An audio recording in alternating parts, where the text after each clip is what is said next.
अस्सलामुअलैकुम। चलिए आज हम लोग मुख्तसर सवाल देखेंगे हिजरत और बागोबार दोनों का। आप बोले भी थे कि याद होना चाहिए, तो हम पूछेंगे पहले आप ही लोग से। देखिए वैसे चीज से बचिए। हम अक्सर ढेर सारा चैनल देखे हैं, लिखा है रट लो यही आएगा। ये सब चीज से बचना है, नहीं तो वो टाइम बर्बाद कर देगा सब। आपको टाइम बर्बाद नहीं करना है। आप देखिए, चलिए इधर से चालू करते हैं। हिजरत का ताल्लुक किस सिन्फ अदब से है? इंसाइया। चलिए सही जवाब है, हिजरत का ताल्लुक इंसाइया से। आपको भी ध्यान रखना है। इंसान की आखिरी हिजरत क्या है?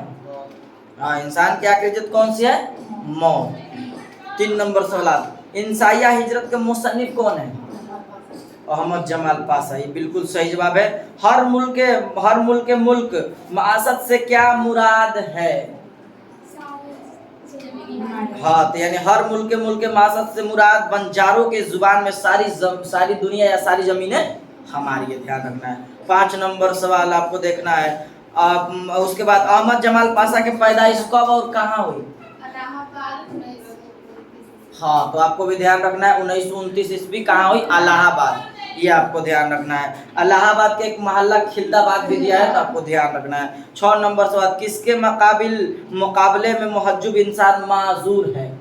तो खाना बदोशों के मुकाबले में महजूब इंसान माजूर है। आपको भी ध्यान रखना है। इंसाइया हिजरत में कितने मुल्कों का नाम आया है? उनका नाम, मुल्कों का नाम आया है, उसे लिखे। आप बताइए कौन कौन? हाँ, तो अरब, यूरोप, अमेरिका। आपको भी याद रखना है, याद होना चाहिए। सिर्फ गाइड एक सहारा लेना है, बाकी सब जुबान पे होना चाहिए। आगे चलते हैं सवाल को। मगरिब को किसकी अलामत कहा गया है? गुलामी को अलामत कहा गया। मगरिब। 9 नंबर सवाल, जन्नत से हुक्म सफर किसे? आदम अलैहिस्सलाम को। अहमद जमाल पासा की किस साल और किस जगह पैदा हुए? ये सवाल पहले सुन लीजिए। किस? हाँ, अहमद जमाल पासा 1929 में इलाहाबाद के खिलदाबाद मोहल्ले में पैदा हुए। बंजारों को और किस नाम से जाना जाता है? ये तो आसान सा है। खाना बदोश को ही बंजारों कहा जाता है, जो इधर उधर लगा के फिरते रहते हैं। ठीक ना, आपको ध्यान रखना है। आगे देखिए 12 नंबर सवाल में, बादे शुमाल और बर्फानी हिसार के माने वाज़ेह कीजिए। नहीं पता है आपको? आप बताइए। अभी उसी ने बताए थे कि शुमाल के माना क्या होगा। अब बाद का मतलब क्या होगा बताए थे? बाद के माने क्या होता है? हवा। और शुमाल का मतलब उत्तर। तो उत्तर की हवा। बर्फानी का हो रहा है तो बड़े बड़े पहाड़ के धुंध। ये आपको आसान से याद होना चाहिए। यानी बाद शुमाल मतलब उत्तर की हवा, और हिसार बर्फानी के दो का घेरा, यानी वही दो का घेरा जो एक अलग अलग बात को दिनों तो मबना हो। तो ये आपको ध्यान रखना है। बाद मतलब हवा होता है, शुमाल मतलब उत्तर, यानी उत्तर की हवा को क्या कहते हैं? बाद शुमाल। यानी बर्फानी के माने भी हिसार के माने जाहिर कर दिया है, बर्फ के दो का घेरा। आगे 13 नंबर सवाल, सरमाई तातीलाती गुजारने के लिए कौन महू सफर रहती है? साइबेरिया का मुर्गाबिया। हम आपको बताए भी थे अच्छी तरह से कि साइबेरिया के मुर्गाबिया में जब उन लोगों के पास बहुत सारा बीमारी आ जाती है तो मुल्क छोड़कर हिजरत करने लगती है। ये सब सवाल आपको बता दिए थे बड़ा में। अब चलिए बागो बहार चैप्टर 6 से, यानी बागो बहार से पूछते हैं। आप बंद कर लीजिए, गाइड खोल के मत रखिए, ठीक ना? इशारा है। पहला सवाल उधर से चालू हो रहा है आप ही से। शाहजादा फकीर को कितनी अशरफिया देता है? 1 अशरफिया देता है। ये आपको बागो बहार अपलोड भी है, देख लीजिए। शाहजादा फकीर को कितने अशरफिया देता है? 1 अशरफिया। दूसरा सवाल, अंधे फकीर का ताल्लुक किस मुल्क से था?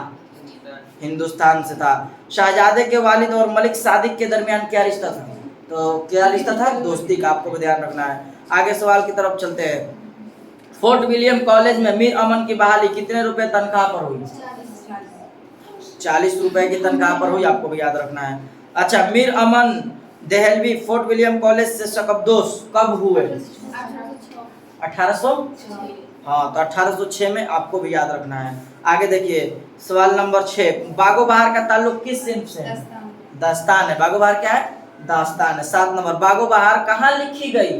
Fort William college. आप पूछ दे फोर्ट विलियम कॉलेज कहाँ है? कोलकाता। ये आपको ध्यान रखना है, ठीक ना? 8 नंबर सवाल, बागो बहार किस किताब का तर्जुमा है? अमीर खुसरो किताब किस्सा चहार दरवेश का है ना, हिंदी है ना? तो आपको ध्यान रखना है। बागो बहार के मुसन्निफ को कितने रुपए का इनाम मिला? 500 रुपए का इनाम मिला। ये आपको ध्यान रखना है। 11 नंबर सवाल। 10 नंबर सवाल चलते हैं। बागो बहार की सन आशात क्या है? 1804 ईस्वी। आपको भी ध्यान रखना है। 11 नंबर सवाल, कितने बागो बहार में कितने दरवेशों के वाकयात को बयान किया गया है? अच्छा देखिए, ये कोई कंफ्यूजन हो जाता है, कितने वाकया को बयान किया जाता है। तो हमारे निसाब में जो है ये किस्सा 4 दरवेश है, लेकिन हम लोग को चौथे दरवेश के बारे में सिर्फ पढ़े हैं। आप लोग को ध्यान है ना, एक टुकड़ा यानी चौथे दरवेश के बारे में। तो इसका दिया है कि 4 दरवेशों को वाकयात बयान किया गया, तो आपको समझ जाना है। किसकी ख्वाहिश पर मीर अमन ने बागो बहार जैसी किताब तर्जुमा की थी? जो आपको लिखने में दिक्कत है, जॉन गिल क्रिस्ट, आपको ध्यान रखना है। ये हुआ, एक सवाल और बचा है इससे, बागो बहार से। बागो बहार के इक्तबास में किन किन मुल्कों का जिक्र है? चीन और हिंदुस्तान का भी जिक्र है। तो ये दोनों चैप्टर होगा, आप उसको अच्छी तरह से याद कीजिए और समझ लीजिए। कोई नहीं समझ में आए कमेंट में पूछिए, बड़ा भी सवाल आपको बताया जाएगा, अगर नहीं भी आ रहा है तो फिर भी पूछिए। आज के लिए हम लोग इतना ही रहने दें। अस्सलाम वालेकुम।